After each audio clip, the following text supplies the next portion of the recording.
아이들 반편성은 다 끝났나요? 네, 저번 주를 기점으로 모든 반편성이 다 끝났습니다. 그러면 한 반에 정원이 몇 명 정도 되죠? 한반 정원은 보통 한 25명에서 28명 정도 되는데요. 그래도 30명은 법적으로 초과하지 못하도록 되어 있습니다.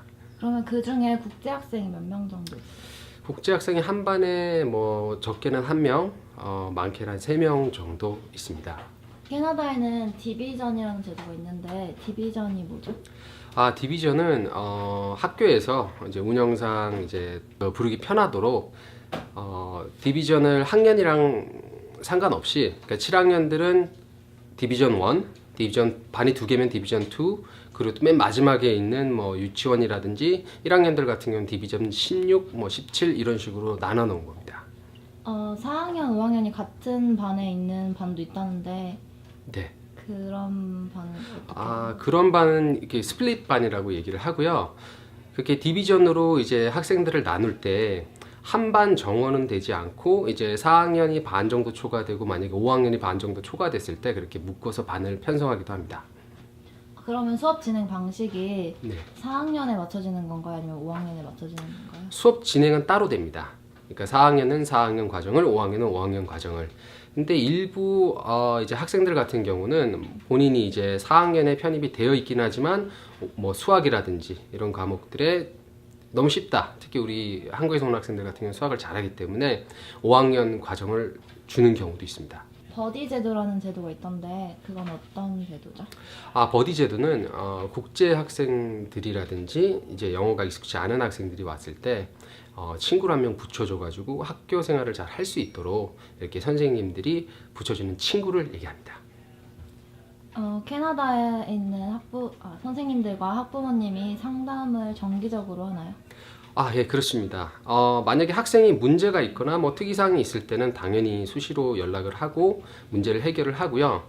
그렇지 않아도 한 분기에 한 번 정도는 PTA 미팅이라고 이제 선생님들이 날을 정해가지고 아이게 운동장 같은데, 실내 짐 같은데 이렇게 앉아 계십니다. 그러면 가서 상담을 하고 오도록 되어 있습니다. 한국에는 촌지라는 문화가 있는데 예. 캐나다에도 혹시 그런 게 있나요? 뭐 그런 문화라고 하는 건 없고요. 뭐 가끔 이제 뭐 10불, 5불짜리 아이들이 정말 자기 마음에서 우러나가지고 뭐 커피 카드 같은 거 편지에 같이 적어가지고 주는 경우들은 있습니다. 한국 부모님들이 뭐 이렇게 뭐 선생님들한테 선물을 이렇게 주시는 경우도 있는 걸로 알고 있는데, 여기 같은 경우는 이제 그런 것들이 아이들 평가하는데 큰 영향을 끼치지 않기 때문에 제일 좋은 거는 아이들이 학교에 가 선생님들한테 애절 바르게 행동하고 정말 마음에서 우러나오는 편지 한 장이 제일 좋지 않을까 싶습니다. 그럼 마지막으로 이번 주 학습 상황 보고 짧게 부탁드립니다. 예. 일단 정규학교 애들이 들어가면서 지금 학습 분량들이 대부분 다 많이 늘어났습니다. 그러다 보니까 이제 스피치 준비다, 또 이제 예전에 했던 인터뷰, 그리고 또 애들 단어, 주말 패키지 지금 정신이 없는데요.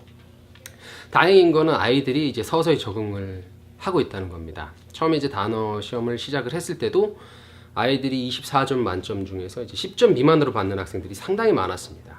근데 이제 뭐 이렇게 선생님들한테 매일매일 이제 시험 결과를 받고 있는데요. 예전에 뭐 5점 받던, 이름은 제가 좀 가리겠습니다. 5점 받던 학생들 같은 경우도 이제 뭐 10점대 후반으로 거의 대부분 올라왔고요. 만점 받는 학생들도 뭐 두세 명씩 나오고요. 거의 대부분 학생들이, 이거는 이 학생 만점이네요. 뭐 이 학생 20.75점. 네. 그래서 아이들이 일단 단어라든지 이제 매뉴얼리 공부하는 부분에 있어서는 거의 대부분 적응을 하고 많이들 따라오고 있습니다. 반면에 이제 스피치라든지 이렇게 생각을 해서 적는 부분이라든지 이런 거는 아직 아무래도 시간이 좀 많이 줄어들다 보니까 이게 핸들링하는 게 아이들이 익숙지 못하다 보니까 지금 저희들도 이제 부득이 아이들 스피치라든지 라이딩 하는데 시간을 더 주기 위해서, 예전에는 스피치를 일주일에 1회 했었는데 이제 2주 정도 아이들한테 시간을 줘서 조금 더 생각할 시간을 갖고 선생님도 아이들 쓰기를 좀 더 교정해 주시는 시간을 갖도록 했습니다.